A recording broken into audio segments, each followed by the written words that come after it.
रे दोगला तोरा से कहनी कि माइक के पहुंचा दे त कहत रे हमरा लगे टाइम नहीं जा तनी जॉब करे अपन जूत पे काल बड़े। अरे भाई माफ कर दो रानी, माफ कर दो। हमरा के हमर जवानी किए ना अब सके तारी तनका से पिए ना। इतना लाख खइले तब तोर मन ना भरल रे दोगला जी अभी बोलते बाड़े। अरे बाप रे, हम तो बियाह करके कितना सुंदर मेहरा तुम्हारे माता थी, लेकिन ना पता रहा कि दूसरी साजत का मर दे बड़का बड़का हाकत रहो कि हमर मेरा देवता जैसन पूजा करेले लागत बड़ा अच्छा से पूजा भइल बा। हां नो तू हो जाई हम मुत पी के घर रे तो तोहरो मेरा रे चुम्मा लेत हां ना तुम्हारा ऐसन झाड़ू फाट जाई तोर गाड़ू।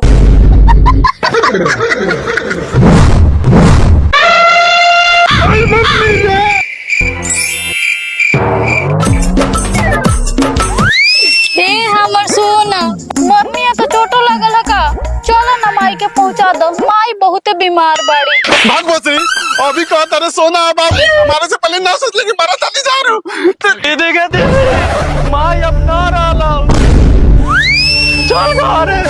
अरे बाप रे बाप तू तरफ करेगा कि ठंडक मिल गई नु अब अकेले पी अकेले जी हम चल लियो।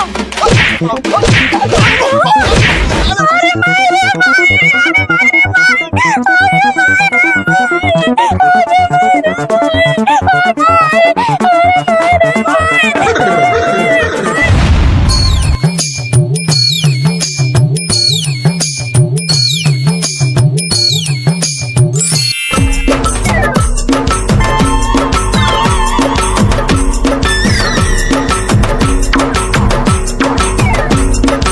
का रे चुपल तारी लीक लागत हो ना। ए सॉरी खान भाई तू कुछो कह, अब तोरा तारी में पहले लेखन मजा ना रहल।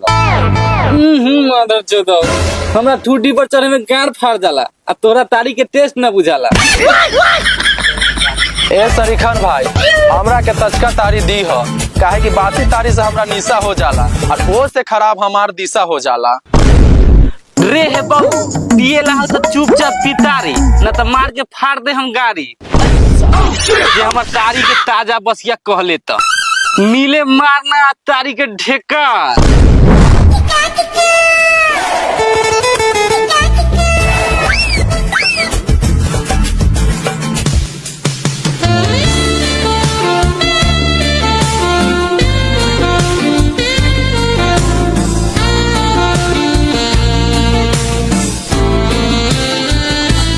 ना सॉरी खान भाई तारा तारी का कौनो जोर बा, तारा तारी तो एकदम भी जोर बा।